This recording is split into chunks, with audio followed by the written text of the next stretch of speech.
It's time to hear it from Harlan. Utah Director of Athletics Mark Harlan takes you behind the scenes with the Utes, the Pac-12 Conference, and collegiate athletics. Now, here's your host, Mike Legasholt. And welcome to the January edition of the Hear From Harlan podcast. Coming up, we are in the midst of the winter sports season. We'll run down some of the highlights of the past few months. Kennady McQueen of the number 9 ranked women's basketball team joins Mark for his one-on-one segment, and we'll talk to Mark as well about some Pac-12 Conference and NCAA level topics. Mark, welcome to the show. Thanks, Mike. Good to talk to you, and way belated, according to Saturday Night Live. Happy New Year, but to everybody listening. But this is our first taping since the new year, and good to get everyone caught up. Yeah, a lot to talk about. Let's go back first, Mark, to just after the new year, January 2nd. In fact, a great crowd again for the second straight year at the Rose Bowl. You and I talked to people around the conference. It take 30,000 plus just from our allotment, back-to-back years, 50,000 plus when all the tickets came in from our contingent. That's just remarkable, the turnout, back-to-back years in Pasadena. Yeah, just a great opportunity, Mike. Thank you to just tell everybody how much it meant to us that came out to Pasadena. You know, I talked to the management of the Rose Bowl, I think it was last week, the week before. They believed it was 70-30 Utah fans again after maybe 90-10 last year. Just an amazing turnout, not only at the game, but at all the events. I for me, one of the better moments I've had in many, many years was just being at that pep rally downtown and seeing people everywhere to listen to our students and our alums that were there, and presidents, and it was just incredible. The whole week. Obviously, the game didn't go the way that we all hoped. It was a tough game for us, and losing Cam at that juncture tied and when it just picked up a first down, I believe. But, we're not about excuses. I thought what Witt said about it took us a couple times to figure out the Pac-12 championship game. Perhaps it's the same there. But, listen, really excited about back-to-back championships. It's a hard thing to do to win a P5 championship, and it's just an incredible tribute to Witt, the staff, the student-athletes. Incredible, phenomenal year. Already marked the schedules out for 2023 as we look ahead. 7 home games this year. Florida Gators come in the first weekend, also UCLA, Oregon, Colorado on that home schedule. Yeah, really, I think one of the better home schedules I've ever been around at the different places I've been. We saw this year coming for a while to open up with, Florida. First time we've played an SEC team in our stadium. First time they've ever played a regular season, I believe, west of the Mississippi. Honored to have them come. Looking forward to that little revenge from last year's game. The fact that these student athletes are coming back that had options to go reminds me a little bit of the 18 year when all those students came back for the 19 season. We made another run. Right. So should be an incredible atmosphere. For 7 nights. We're really trying to get more intentional to have 7 games on most years. It's very complicated to do. We're making some final determinations in the league on what we're going to do going forward. Obviously with the 2 LA schools leaving, how that's going to look. But our intention is to try to have 7. I believe this year and next year we have 7. So excited for the Utes to compete against these great teams. All right, fans ask once the schedule comes out, what about tickets? Well, renewals went out this week, and fans can sign up, and there's payment plans all the way through June. Yeah, I really appreciate the ticket marketing staff, everybody that spent so much time. Got those out a lot earlier this year to give people more runway to get those payments in. We want to be very cooperative with everybody. We know it's not necessarily cheap always to see the Utes, and we acknowledge that.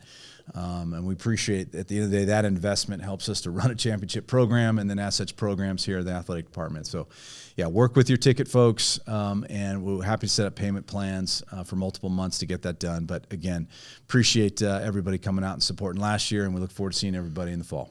All right, spring football gets underway March 21st. The spring game is on April 22nd, and we'll have more on that in upcoming shows. All right, Mark, it is basketball season, and you look at this men's basketball team, obviously improved from a year ago, but the record right now, 14-7. How about this second place in the Pac-12, Mark? Of course, the big win over Arizona, but they are 7-3 midway point of our conference season. Yeah, very, very pleased with the growth in year 2 under Coach Smith. He and I talk, meet, visit all the time. And, one of the things he told me a lot over the summer heading into the heavy practice season in the fall was that you're going to see a much improved defensive team. And gosh, that's exactly right. And so we're seeing success because we're playing really good defense. We're in the top 10 in almost every category. And now offensively, we've had our moments. And I think we're starting to see more consistency in making shots, shot selection, moving the ball. And so it's really coming together. Yeah, to be turning the corner, being where we are in the standings is really exciting. We all know those top 4 teams get the bye in Vegas. That's what we're shooting for. We've got a lot of tough games ahead, but I think as we tape this coming off a really good sweep, last weekend and against the Washington schools, off to Oregon, great games ahead. And Mike, again, as we're going to talk to Kennedy about, it's so critical for our fans to be there and be loud. It's so helpful. And Absolutely. I really want to thank our fans who have really started to come back, particularly in these last 4 games. And we're just going to continue to ask everyone to get out there and be loud and support the team. I know parking could be a challenge on this campus as others, but there's a new Running Ute Express. They also have that for gymnastics. So check out details on UtahEats.com, but you can park at the Broadcast Center on Guardsman Way, get a shuttle to the arena from there before and after the game. Also, Rice-Eccles Stadium, you can hop on tracks there. So lots of ways to park on campus that are close within a short tracks ride or a shuttle ride. Yeah, I want to acknowledge the fact that there's been incredible facilities built right. On this campus, and some of them have gotten close to us. Some are dorms where our student athletes live, and it's really limited the parking. And I appreciate you bringing that up, Mike. We understand that. We acknowledge, we are doing everything we can. Tracks is a great tool. I think football games, it almost takes 68% of our fans. We're seeing more ridership on tracks, but there's also a lot of different options. So take a look at the website. Give us a call if we can help out. But most importantly, just try to get there. I think we got a really growing, awesome team, and we could use your support. Brandon Carlson named the Pac-12 Player of the Week. He averaged 26.5 points, 8 rebounds. He recently eclipsed the 1,000-point mark for his career. He was a guy, Mark, who when the coaching change happened could have left, stayed, and now he's got a better cast around him. I'm so happy for Brandon. Yeah, BC is an incredible young man, great leadership. It's so great to see him have success on the court. He got that unfortunate last-minute sickness before we took the court at Pauley Pavilion, and since then he's just been on a tear. So excited for him. It's all coming together. He's got all the tools, but I just love his leadership too, and he's a special player. All right, let's switch to women's hoops. They are 16-2 overall, 6-2 in the Pac-12, ranked 9th in this week's AP poll, 4 consecutive week in the top 10. And we'll talk to Kennady McQueen in a bit, but to see this team last year, Mark, made the second round, had that breakthrough to get to the tournament, and they've just kind of continued that momentum from late last year into this season. It's been a fun run so far. It really has. They're a great team to watch. They're fun. They move the ball. They score, playing better defense this year, which has really been I think a reason for their big step forward. Consistently in the top 10. Just awesome. And a great bunch of student athletes with an incredible head coach and staff. Lynn did just such a great job. To get Alyssa from USC to join our program, just unbelievable player. Just love watching Alyssa play. And again, sound like a broken record. Come and watch them play. They're special. Yep, they have USC in the building on Friday at 7. Also, number 8 UCLA Sunday at noon. A big home weekend coming up for women's hoops. Quick thought on gymnastics, Mark. Early in their season, but ranked number 4 this week. Number 25 Washington comes in Saturday at 1 o'clock, and UCLA comes in next Friday to the Huntsman Center. Yeah, it feels like we're kind of in the thick of gymnastics season, but we've only had them one time here in the Huntsman Center, so it's really great to have them back in a Pac-12 matchup against the Huskies. Listen, Tom loves to schedule, and I love the fact that we went to Oklahoma, competed on national television, the ESPN. And it was great. Obviously we didn't win the matchup, but we scored kind of what we scored against LSU, if not exactly what we scored. So that's what you want. You want to be in those environments. That's what this program's used to being in, and really excited having them home. I will say Sunday night was a really cool night. We had the women's basketball team on the Pac-12 network. Here they are ranked 10th. We had the 5th ranked.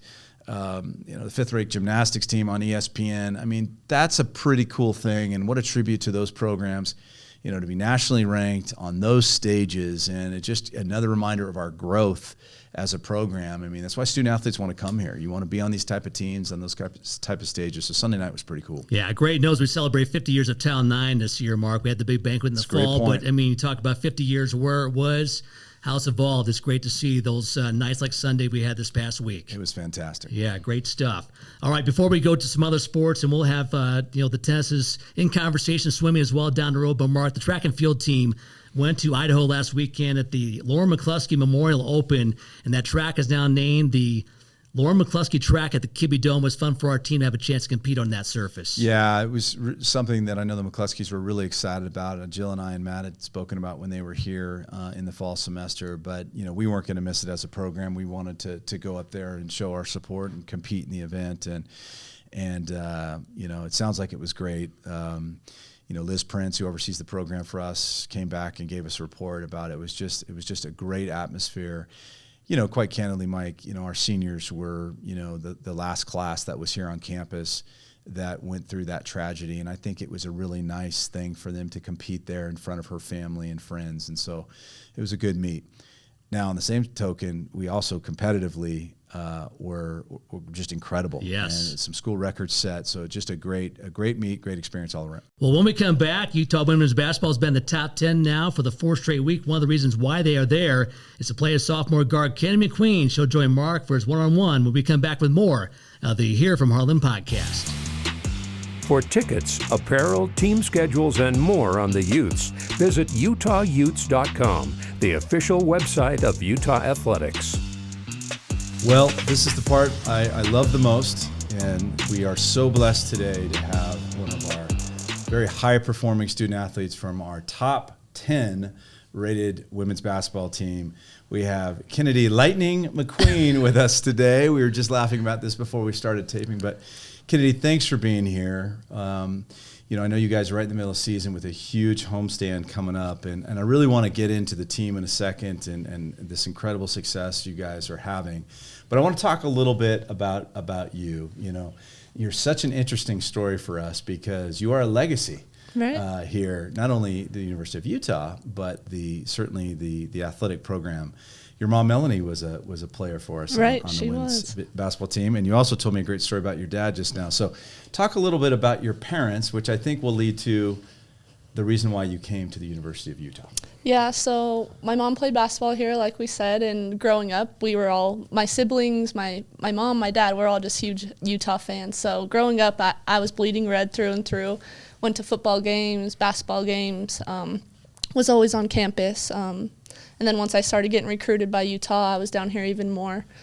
So yeah, just growing up, always a Utah fan. And then when it came down to choosing a school, I had other good options, but at the end of the day, it was always going to be Utah, just of how I grew up, and I wanted to follow in my mom's footsteps and play in the Pac-12. So right, yeah, always was Utah. So I do think that's really important. I mean, you were an incredibly accomplished high school basketball player, and you did have multiple offers. And sometimes that can get really interesting at the end, when there's a legacy. And but my understanding is we still had to recruit you really hard, right, and not to just to think anything was inevitable. So through all that process, you came. But so my understanding is when Melanie was here, she was a player for us and incredible. But tell the story about how she met your dad, because I love it.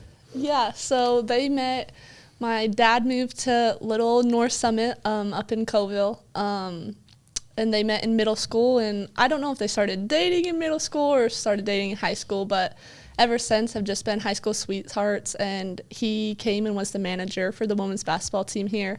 So yeah, then got married, I want to say their junior year of college, and yeah, ever since. That's the history right there. So it could have been part of the recruiting, right? Maybe it was a package deal.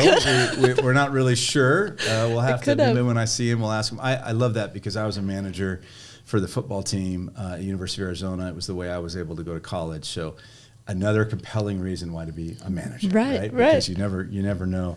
Well, it's really fun. You mentioned you're from Coville, and I think that's a great part of your story. Part of our success always here at Utah, I believe, is to keep the very best at home. And part of keeping the very best at home is you get support when you play at home. And I just love going to our games and watching they're cheering for the Utes, but they're particularly cheering for you. So talk about what it's like to have your family and all the friends at our games. Yeah, I think once I decided to commit to the University of Utah, like one of my first thoughts was running out of that tunnel when the fight song's playing and looking up, and because right where I run out, my first sight is the stands right where my family and friends sit. So yeah, that was always like, I can't wait for that feeling, and now I get to experience it every home game. And it's just remarkable. I think being from a small town, that's a really big perk, is that it doesn't happen a lot. A lot of people from where I'm from, great people, but you're not really make it to the D1 level, especially playing at a smaller school. So just to be able to do that and represent a small town like that, it's really fun. I enjoy it. I think it's terrific, and I really appreciate how a lot of times when you're out there playing and we're on the Pac-12 network. I know at the tournament games in particular last year where you were just unbelievable in those games, but they tell that story. Right. And I do imagine the people in Colville watching and the pride that they have in you. Well, that's where the Lightning, I noticed, I always thought that made sense as a nickname last year, but then to see the signs start appearing, right. I think it was into last year, but really into this year. This year. And I think our PA announcer has really picked up on that. Yeah, so that's been funny. You've come here, obviously had to deal with the COVID situation like all our student athletes. Keeping your eye not only on keeping the team moving forward, it was challenging for everybody, but you've also chosen a very difficult major in kinesiology. So how's that going? Yeah, kinesiology is going great. I knew from when I got here, growing up, I always wanted to be something in the medical field dealing with athletes. So once I heard about kinesiology, and Drew, who played here, was a great example of that to me, and talked to her about it, and sounded like a great route for me.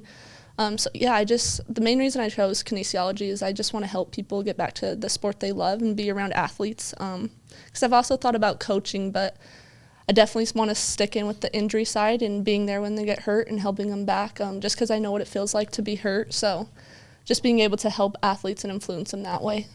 Well, that's fantastic. It's such a growing field. Just in my, almost 29 years as an administrator, and watching how far medical services have come. You could argue overall, but particularly in the student-athlete space, and now the merging of the physical and the mental and the nutrition and the therapy, and it's all kind of coming together. So right. We're going to need great people in that space. Coaching too, but I appreciate, because I know how hard that major is. Right. And we know that the time commitment that you have and to also do academics is amazing. Well, let's switch over to this incredible team. And, I'm often in the community and I hear things, and I'm hearing more and more about the team. And this is what I hear. I think people really noted the run last year through, we have these loyal fans, but now we're seeing a new group of folks coming in that really noticed the run in Vegas, getting to the championship game in the toughest conference in America for women's basketball, and it's not close. Getting to the second round of the NCAA tournament, and then coming out this year like right. gangbusters. And what I keep hearing is, and I want you to comment on this, is they are so fun to watch. The ball is moving. This year, the defense is really also just incredible steps forward. But talk about that. Why is it so fun to watch you guys play? Yeah, I think just being here freshman year when we didn't have the type of season or what we're doing now, and just seeing the jump, I think first of all attest to Coach Rob and how she changed up our system a little bit and to fit the players, and just putting us in positions to be successful, especially offensively. I think we're a team that's very unselfish, and we're known that anyone could go off at any night. We're full of offensive weapons, and getting big transfers I think really helped, especially in Alyssa, and having freshmen come in and make the impact they have. I think that all helps, but at the end of the day I think it just comes down to the system we play, and that it's moving the ball and there's no selfish play. So I think that's what makes us so fun to watch and to play in. It benefits all of us by, if I don't have a good look, I know I can swing it one more, and something's good going to happen as long as we keep the ball moving. And as a fan, that's really fun to watch. And then, like you said, defensively, I think that's where our one lack that we had last year that may have ended our run a little short. So just coming in with that focus, the coaches made it very clear starting in the summer that defensively we were going to make a lot of changes. And that we all need to buy into it. If you want to play, you're going to have to play defense. So I think everyone's bought into that, and you can just tell we're winning more games, and I think a lot of that comes down to on the defensive end. Yeah, you can really see. You saw the defense coming on last year. I don't want to be dismissive, because I thought we really got better defensively, but I agree. And I think the game, and you probably know where I'm going, that just – I've been around women's basketball for a long time, but that game versus Oklahoma, right. It seems like it was months ago now with where things are this time of year. But I think everybody in the arena, they couldn't breathe. They couldn't move. That coach is actually really kind, and I know she and Lynn talked about it after the game. They hadn't seen anything. This is Oklahoma. Right. Talk about that game, because there was something about that game where I believe when you guys were done, you're like, okay, we got something here. Yeah, exactly. I think all of us went into the game thinking we're going to win. We had revenge from the year before. Like, we knew all that coming in, and we thought it was going to be a dogfight. Right. And not that it wasn't hard or whatever, but after that game, like, I remember walking up the hall with Gianna, and we're like, wow, like, we're good. Like, we knew we were good, but I think that's just a testament. Oklahoma is a really good team, top 25 team, and we came out and put on a showcase, and I think that just showed, like, everything was firing offensively, ball was moving, and that every time we can keep the ball moving, we're a really dangerous team. And then defensively, they struggled. Offensively, Oklahoma did. And I think that just attests to our point of how far our defense has come. It was really. I'm glad you just verified what I thought, that you and G were walking up the hallway talking about that, because that's what told me, okay, this is going to be really interesting. Here we are. You guys have now been multiple weeks in the top 10. But now we're in this interesting part of the season, and we're in this conference that we just spoke about being so good. You guys have had some road games. You've had some home games. Really, one of the best games, again, I've seen in a long time was last, Sunday's game, which I thought was just incredible, the way you guys, fought through after a tough loss at Stanford, then to beat Cal and bounce back. We're at home for the LA schools. Again, here we go, 2 more nationally ranked schools. So talk a little bit about the focus going into this weekend, but also what do you think's the next 4 to 6 weeks going to look like? What do you think? Yeah, so going into this weekend, Coach Rob at the start of practice today was just like, we have a really big weekend ahead, hosting 2 really good teams. I mean, USC upset Stanford, and then UCLA, we're almost neck and neck in every one of the rankings and where we stand. So just 2 going to be really good games, and we're going to have to show up and be ready to play. These 2 games, when we come out with these wins, we can really capitalize on where we stand and keep our ranking going into March Madness and all of that. But I think before we even look ahead to all of that, just getting these 2 wins in Pac-12 and just taking care of business. And then in the next 4 to 6 weeks, we got to finish strong, and then we know what our goal is in the end, and that just is accomplished game by game. And I think what's really interesting about the Pac-12 is, even if you're at the bottom of the pack, like, if you don't show up to play, anything can happen. And I think that's just a testament to how good the Pac-12 is. So we know that every game, it doesn't matter the name of the school that we're playing, we got to show up and play the same way. And I think that's something that we just had to focus on going into the finishing off the season, is we just got to keep playing the same way. I appreciate that, because you're exactly right. I mean, I don't want to make it up, but I think at one point there was 7 or 8 teams in the top 25, and if one falls out, they usually climb back in there really quick. I thought Corey Close at UCLA said something a month ago, and I talked to Coach Roberts about it. She said, now that league started, we all scout each other, and it's going to get really, really difficult along the way, particularly on the road and all that. Before I let you go, I want to go back to the brand of basketball you guys are playing, the success you're having, but I want to hear from your words, what is it like when the crowd is in that arena for you guys? You talked about how it feels when you run out, but kind of talk about how it really helps you win. We see it in football a lot. We certainly see when we can get crowds in for basketball, but talk from your perspective, as a starter on this team, what it means to have fans in there. Yeah, I think that feeling is unreal, especially like we just talked about the Oklahoma game, and I think that's a great game to go back to. It's just like, once we started going on a roll and nailing shots and the fans got involved, it's like the basket just keeps getting bigger and bigger. So it just makes us play harder, get the 50-50 balls. It's just like, I think the fans are our 6th man, and I think that saying's true, is when the fans bring energy and that place is packed, it's fun to play in as a player, and they have our backs.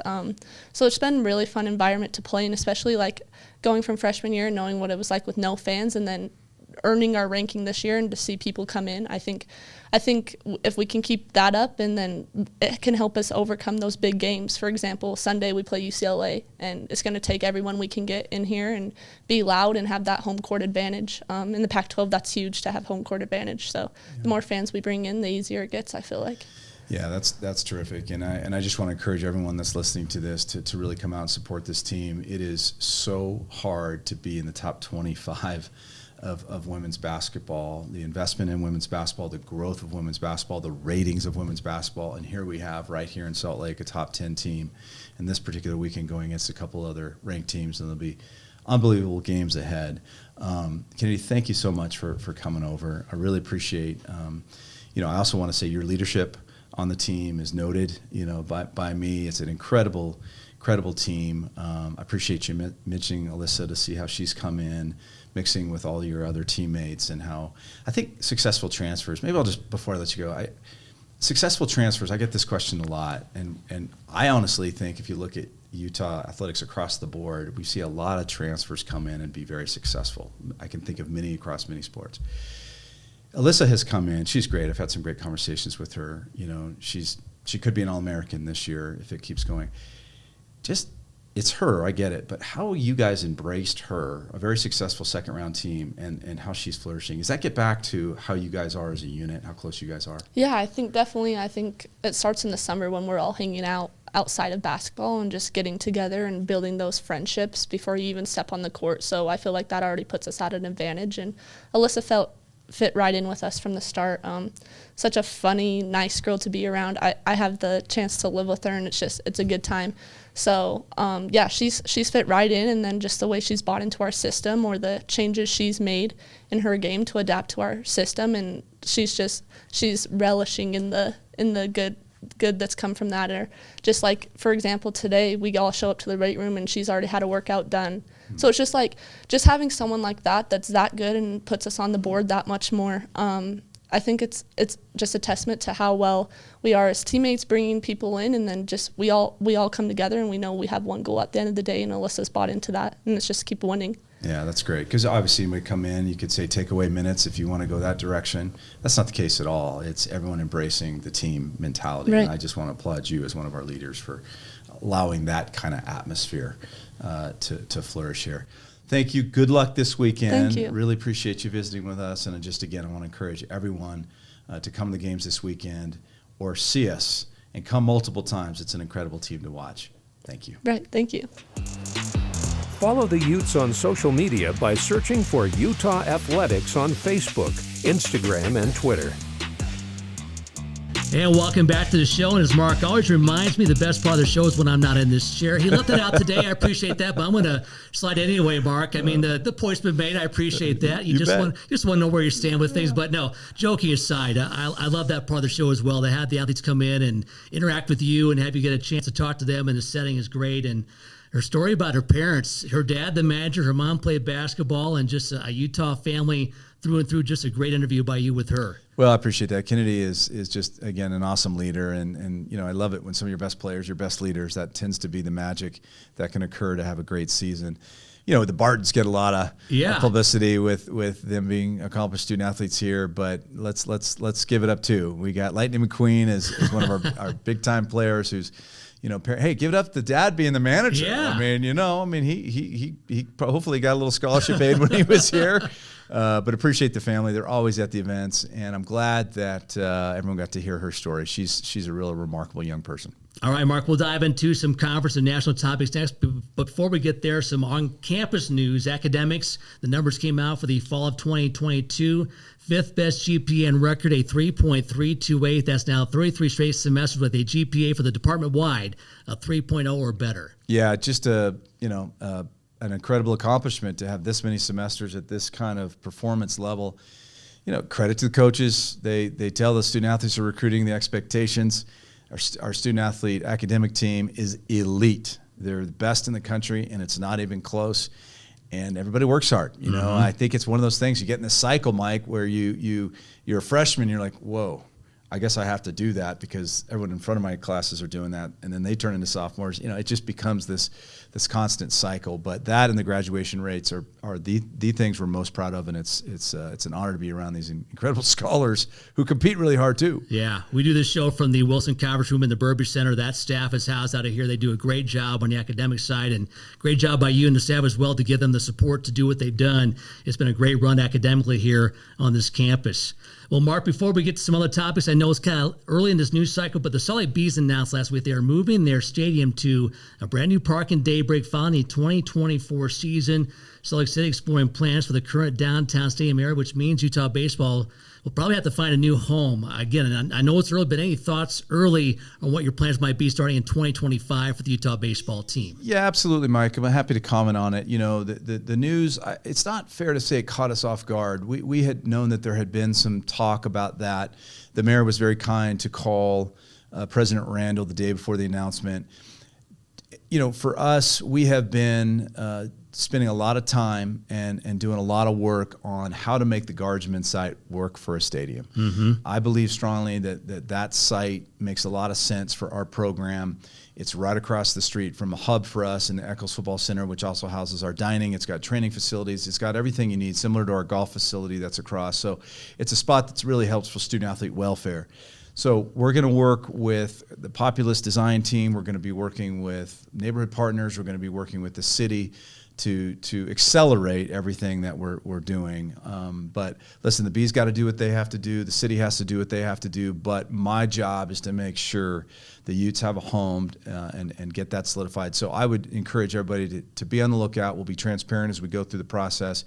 We have some great donors ready to step up. So we're going to be spending a lot of time on it. All right, very good. More on that in upcoming shows. You know, Mark, it's not a show if I don't ask you about the Pac-12 Conference and media rights. I know we've been talking about this for a while, and if anyone reads the business news, there's been, not a great time of period here, a period of time for entertainment companies, tech sector that maybe has slowed things down, but just what you can tell us about the Pac-12 Conference media rights negotiations and possible expansion. Well, since the last time we spoke, I think the key news was that we had put pause based on our negotiations with the media partners because maybe some of what you said, but the real reason was the Regents had to make a decision on what they were going to do with UCLA. Obviously, if UCLA was going to be told to come back to the Pac-12, then that would change a lot of different things. Well, that decision's been made. It would appear that they're on their way to the Big Ten, as we somewhat expected. The media partners, our league, agreed, let's get through the first of the year and let's get back together. So that now has restarted, and we'll get updates throughout the year. I think we're closer than we probably think. I think a lot of things were hammered out before the first of the year, but this is George, his team in the negotiation, and we'll get briefings along the way. But I think we're actually getting pretty close to solidifying. After that, we'll work on our grant of rights, which is tying the schools together, and then inevitably, what do we want to do expand? I think all of this is really going to pick up speed. All right, very good. Another topic we've spent a lot of time on in recent shows is name, image, and likeness. And new collectives, I understand, ready to come on board now to help football and men's basketball. Who Rocks the House has done very well for gymnastics. Just the latest on the collective part of Utah Athletics. Yeah, as we turn the first of the year, we're heading toward about $3 million in deals. They've been coming in a lot more briskly. As the process is better understood, some of the work that the NIL department team has done, we redid some organization there. So excited about that. To your point, there is collectives that have been, they've been there, but now they're finding their ways. And so we're working with them on more announcements this spring, how more people can get involved. But we really appreciate a lot of the businesses that are already renewing things that they've done in the past because they saw the ROI that they had. So appreciate that. Again, every day it's growing, and that's what's most important to me. But excited about really the surge of late, which tells me probably by the time we get to June, it's even going to be bigger and then into next year. So we're continuing to grow. Mark, I know the national narrative has been the big signing of recruits who get the big seven-figure deals, but on campus we've seen some pretty good results across the board. In fact, Alyssa Peely from women's basketball came to our Crimson Club board meeting in December and told a story about how, because of NIL and the money she gets, she not only has money for herself, but also can send it home to her family, a large family back in Alaska. And so for athletes like that, it's not the big deals, but it's very meaningful money to them as well as their support groups. Well, that's exactly right. I mean, and I think those are the stories that we're going to be telling more. That's why we wanted her to speak to the board, and we'll get those things further out. The headlines are what they are. Those can be messy, and I think there's been more reporting on this, that there's some transformational, incredible things going on for students who are doing great work. Yeah. And also compensation maybe helping other causes. So again, we'll be telling a lot of those stories. We see a lot of our students helping charities now. Again, that's a big part of this. Unfortunately, it's not necessarily always front page news. It's some of the ones that seem messy. I still am a big proponent of national standards. Yep. I'm still a big proponent of enforcing the rules that are, which include no inducement. But until we get there, we're just going to focus on Utah and the things we need to do. All right, speaking of those things nationally, the convention for the NCAA took place in San Antonio and wrapped up on January 14th. The NCAA Division I Board of Directors endorsed the Division I Transformation Committee's final report and recommendations. Those have been passed on to committees. Anything you can share on what's happening on that front? Yeah, it was the end of a long year process of reimagining what the NCAA could be. I think there was some really good outcomes there. There wasn't any aha moments, but the concept of let's really deregulate where it makes sense. We're kind of as an administrative senior staff going through all of those items. What is pleasing to me is most of the items will enhance the student athlete experience. I think that we at Utah will be able to really, as we go into the budgeting cycle this coming month, to really look about what more we can offer students that are within the rules that maybe weren't before. We saw a lot of that increase last year. I think almost $2.7 million of additional finances towards student athlete benefits, which is fantastic. So we're going to go through all those kind of things. There's some employment things that get in the, volunteer coaches now can be paid. We have about 22 volunteer coaches here. We'll go through all of that. So these are things.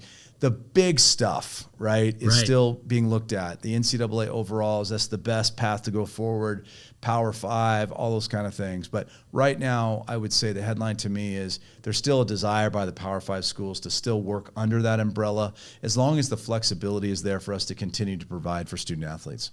All right, Mark, busy time of the year, a fun time of the year. Appreciate the time as always. You bet, Mike. Thank you, and thanks to everybody who continues to support the Utes. All right. That does it for our show. Thanks to producer Matt Sanchez, also Paul Kirk for his assistance. Thanks to Kennady McQueen for dropping by, and for Mark Harlan. I'm Mike Lagerschultz. Until next time, so long, everybody. This has been the Hear It From Harlan podcast. Subscribe and listen all year long as we keep you up to date on the Utes, the Pac-12 Conference, and collegiate athletics.